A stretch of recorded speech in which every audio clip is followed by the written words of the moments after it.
¿Qué hizo Fabián Bustos? Mantuvo el esquema.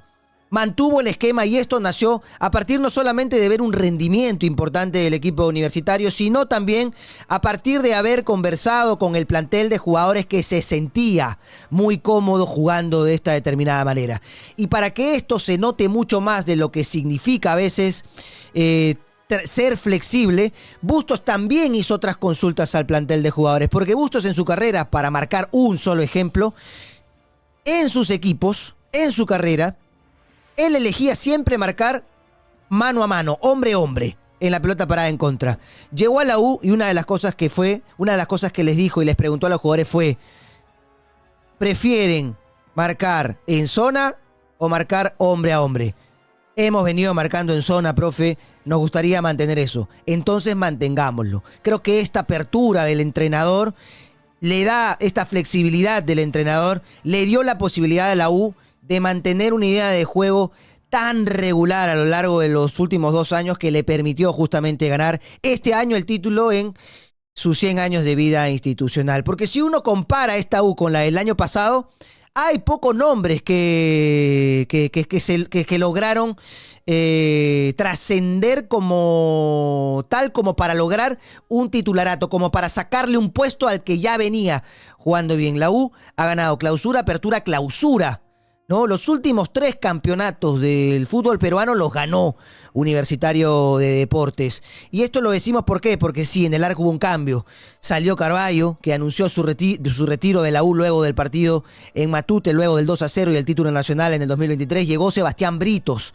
¿Para qué? Para hacerse dueño y señor del arco universitario, más allá de que uno por lo menos cree que Romero está listo como para ser el arquero titular del cuadro estudiantil. Y el otro cambio, porque hubo esos dos, el arco, el otro fue la salida de Piero Quispe por la venta al extranjero y la entrada de Jairo Concha, que fue el que sí, de los jugadores que llegaron, fue el único que logró ganarse un puesto.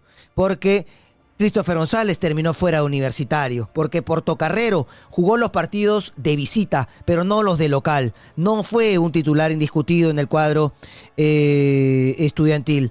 Entonces, la U, Gabriel Costa, fue agarrando minutos, pero no fue indiscutido, por ejemplo, ¿no? Y así podríamos sumar muchos de los jugadores que llegaron, pero que no se consolidaron en el titularato. Flores y Valera arriba se mantuvieron, se mantuvo Ureña y se mantuvo Pérez Guedes, cambió Concha por Piero Quispe. Creo que hay una serie de cosas a enumerar en cuanto a las virtudes de este equipo merengue que ha ganado en el año de su centenario. Andahuaylas es una locura. Andahuaylas es una locura y ahora lo que le toca ver a la U es ya clasificado a fase de grupos de Copa Libertadores, lo mismo que Sporting Cristal. Cristal quería pelear por el título nacional, pero no le quedaba nada mal que la U gane el título nacional. ¿Por qué? Porque de esta manera, al haber terminado Perú 2, va directamente a la fase de grupos de la Copa Libertadores. Acaba de asegurar Cristal $3 millones, ¿no? Que es importantísimo. Podría, sí, haber peleado por el título nacional si había una semifinal, Alianza versus Sporting Cristal, de Alianza haber ganado el torneo clausura. Pero en definitiva esto no se logró y podría en ese camino haberse quedado sin título y sin fase de grupos de Libertadores. Con lo cual hoy Cristal va directamente a la fase de grupos de Copa Libertadores. Creo que la regularidad de la U es otra de las virtudes. Creo que el golpe que le dio Cristal llegó en un momento que no podía ser mejor porque la U tenía ese margen de error. Hoy la U dependía de sí mismo, tenía que ganar. Ganando no había que ver ningún otro resultado. Evidentemente, al no haber ganado, tenía que esperar por el resultado en Matute y Alianza perdió. Cusco le ganó a Alianza 2-1 y ahí, evidentemente, así como podemos elaborar una serie de virtudes a favor de la U, seguramente elaboraremos una serie de errores a lo largo del año de Alianza Lima, sobre todo en esta etapa final, en la que no pudo ganarle y hoy se cierra ese círculo a ninguno de los equipos que estuvieron entre los primeros del acumulado. No le ganó a Melgar, no le ganó a Cristal, no le ganó a la U, no le ganó a Cusco, no le ganó a ninguno de esos equipos. Y evidentemente que ese es, ahorita, a la luz de los resultados, el principal error. Con este empate, Alianza le ganaba 0-0 a Cusco y ganaba el clausura. No pudo hacerlo. No pudo hacerlo. De mérito total del equipo blanquiazul, pero el mérito de Universitario de despertado en este clausura, lo habíamos dicho luego de lo que fue la derrota frente a Sporting Cristal, porque la U tenía ese margen de error. La U todavía podía perder un partido y seguir dependiendo de sí mismo. La U seguía teniendo la sartén por el mango. Hoy empató en Andahuaylas jugando un partido que mereció ganar.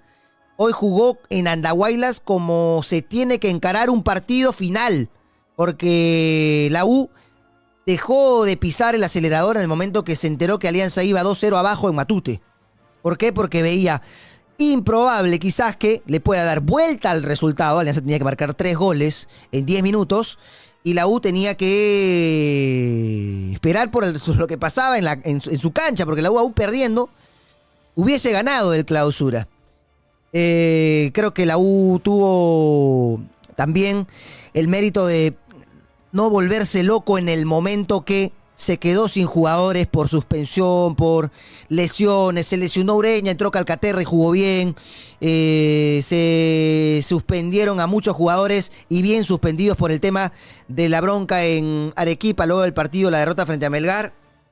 Y los que entraron en Universitario lograron imponerse, ¿no? El Tunche Rivera, por ejemplo, Murrugarra, que actuó de gran manera cuando le tocó jugar también los partidos cuando Bustos lo eligió para que sea el 6 del equipo estudiantil. Entonces, una cosa es que te quedes sin muchos jugadores y tu equipo se resienta. ¿Por qué? Por la diferencia en cuanto quizás a veces de la calidad entre jugadores. Pero la U nunca resintió su juego. La U mantuvo siempre, y perdónenme, pero resfriado y con una alergia total, la U mantuvo siempre ese rendimiento, hasta Cristal, que le dio una cachetada, lo zamaqueó y a partir de ahí la U cambió notablemente el rostro. La U ganó en la apertura por diferencia de gol a Sporting Cristal, la U ha ganado el clausura con un punto de diferencia arriba de Alianza Lima.